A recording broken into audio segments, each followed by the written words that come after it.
Bismillahirrahmanirrahim. Assalamualaikum warahmatullahi wabarakatuh. Apa kabar anak-anakku semua? Semoga kita semua selalu dalam keadaan sehat walafiat.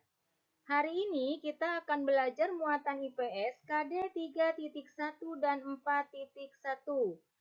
Materi yang kita bahas yaitu mengenai letak geografis wilayah Indonesia.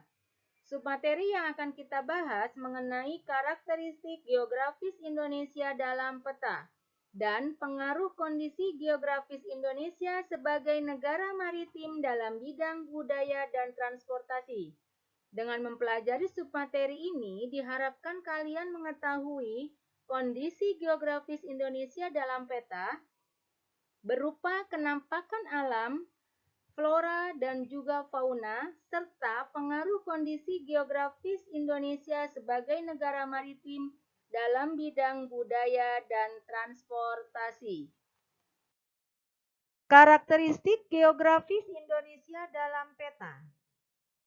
Peta adalah gambaran seluruh atau sebagian permukaan bumi. Peta dilukiskan di suatu bidang datar dengan skala tertentu. Peta dibedakan menjadi dua macam, yaitu ada peta umum dan ada peta khusus. Peta umum yaitu peta yang menggambarkan suatu daerah secara umum, sedangkan peta khusus yaitu peta yang menggambarkan hal-hal khusus dari suatu daerah. Berikut adalah contoh peta umum dan peta khusus. Peta khusus di sini yaitu mengenai potensi ikan perairan Indonesia. Di sini bisa kita lihat bahwa peta khusus ini memiliki kekhususan tersendiri. Peta umum di sini yaitu contohnya mengenai peta seluruh wilayah Indonesia. Kenampakan alam serta keragaman flora dan fauna di Indonesia. Kondisi geografis wilayah Indonesia di dalam peta dapat berupa kenampakan alam, flora, ataupun fauna. Mengenai kenampakan alam, flora, dan fauna, kita tidak akan membahas semua, hanya beberapa pulau saja yang akan kita bahas, yaitu Pulau Sumatera, Pulau Jawa, Pulau Kalimantan, Pulau Sulawesi, Pulau Bali, Kepulauan Nusa Tenggara, Kepulauan Maluku, dan Papua.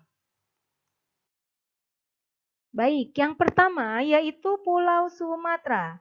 Di Pulau Sumatera kita bisa melihat ada kenampakan gunung Leser dan Kerinci. Dan juga ada kenampakan alam berupa sungai yaitu Sungai Musi dan Asahan. Nah, Sungai Musi ini merupakan sungai terbesar yang ada di Indonesia. Di Pulau Sumatera juga memiliki keragaman flora yaitu berupa bungong jempa dan juga memiliki beberapa fauna seperti gajah, orangutan, dan harimau. Pulau selanjutnya yaitu Pulau Kalimantan yang merupakan pulau terbesar di Indonesia. Di Pulau Kalimantan kita bisa melihat kenampakan alam yang begitu terkenal yaitu Sungai Kapuas dan Barito. Sungai Kapuas ini merupakan sungai terpanjang yang ada di Indonesia. Nah, selain itu, di flora yang dimiliki oleh Pulau Kalimantan yaitu berupa anggrek hitam.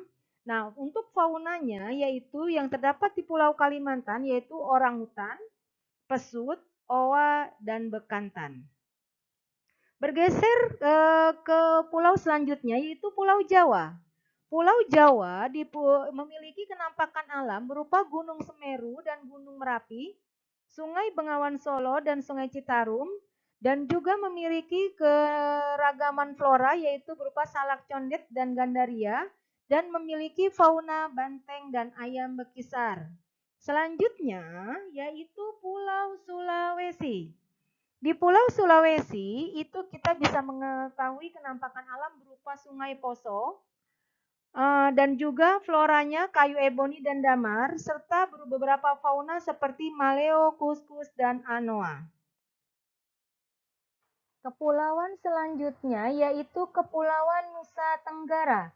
Di Kepulauan Nusa Tenggara terdapat kenampakan alam berupa Gunung Rinjani, Gunung Tambora, Selat Alas, dan Selat Sumba. dan terdapat fauna yaitu komodo. Selanjutnya yaitu Pulau Bali. Di Pulau Bali terdapat kenampakan alam yaitu Gunung Batur dan Selat Bali. Dan juga ada fauna yaitu Jalak Bali. Pulau selanjutnya yaitu Kepulauan Maluku. Di Kepulauan Maluku terdapat kenampakan alam yaitu Gunung Gamkonora dan faunanya yaitu Nuri Raja Ambon. Selanjutnya yaitu pulau yang ada di paling timur wilayah Indonesia yaitu Papua. Di Pulau Papua terdapat kenampakan alam yaitu Gunung Puncak Jaya yang merupakan gunung tertinggi di Indonesia dan juga faunanya yaitu cendrawasih. Pengaruh kondisi geografis Indonesia sebagai negara maritim. Negara maritim adalah negara yang memiliki perairan yang luas. Sebagai negara maritim yang memiliki perairan yang begitu luas, tentu saja dapat mempengaruhi berbagai aspek kehidupan, bukan hanya dalam bidang ekonomi, tetapi juga bidang sosial.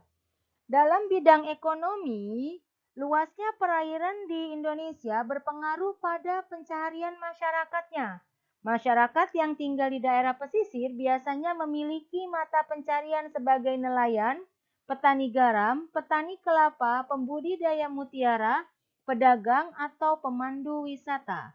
Hal ini dipengaruhi oleh potensi alam yang dimilikinya. Tidak hanya mempengaruhi kondisi ekonomi, negara maritim juga mempengaruhi kondisi sosial seperti pertukaran budaya. Para pedagang yang berkunjung ke Indonesia ada yang menetap atau hanya bersinggah. Pedagang yang menetap akan membawa adat budaya dari daerah asalnya. Hal ini mengakibatkan percampuran antara budaya asli dan budaya yang dibawa oleh pedagang dari luar tersebut. Adanya pertukaran budaya memiliki dampak positif dan negatif terhadap kondisi sosial masyarakat. Berikut adalah dampak positif. Yang pertama, memudahkan komunikasi dan interaksi antar masyarakat. Otomatis, ketika terjadi interaksi masyarakat dari berbagai daerah atau oleh para pedagang yang menetap di wilayah Indonesia, maka terjadi interaksi antar masyarakat tersebut. Yang kedua, yaitu pengaruh budaya yang baik dari dalam atau luar daerah sehingga memperkaya keragaman budaya.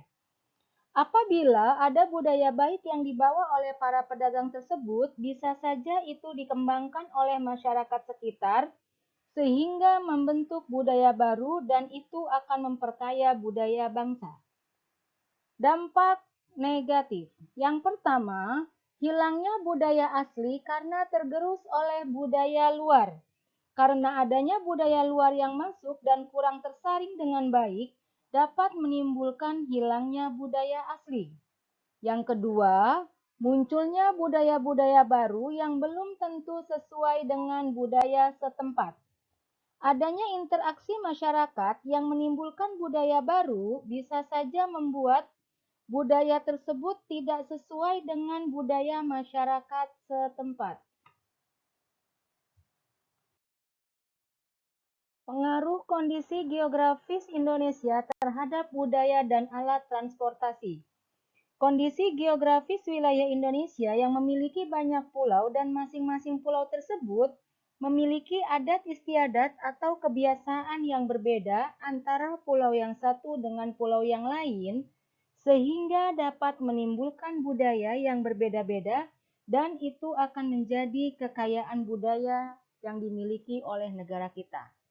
Kekayaan budaya yang dimiliki Indonesia dilihat dari suku bangsa, bahasa daerah, pakaian adat, rumah adat, alat musik tradisional, dan senjata tradisional. Wilayah Indonesia yang berupa kepulauan juga memengaruhi jenis transportasi yang digunakan untuk menghubungkan antar pulau, yaitu transportasi udara dan laut. Tujuannya yaitu agar terjadi interaksi antar masyarakat dan juga untuk pemenuhan kebutuhan masyarakat. Untuk menunjang transportasi dan udara dan laut, berikut beberapa bandar udara dan pelabuhan yang ada di Indonesia.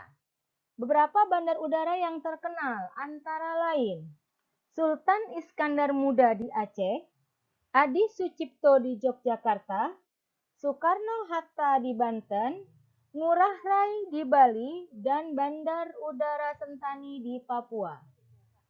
Berikut adalah beberapa pelabuhan yang terkenal di Indonesia antara lain, pertama Belawan, Sumatera Utara, 2 Bakauheni di Lampung, 3 Merak di Banten, Tanjung Perak di Jawa Timur, dan Pelabuhan Gilimanuk di Bali.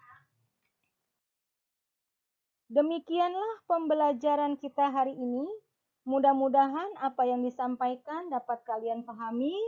Setelah ini, kerjakan latihan yang ada di Google Form. Bu Umah tutup dengan membaca Alhamdulillahirrabbilalamin. Wassalamualaikum warahmatullahi wabarakatuh.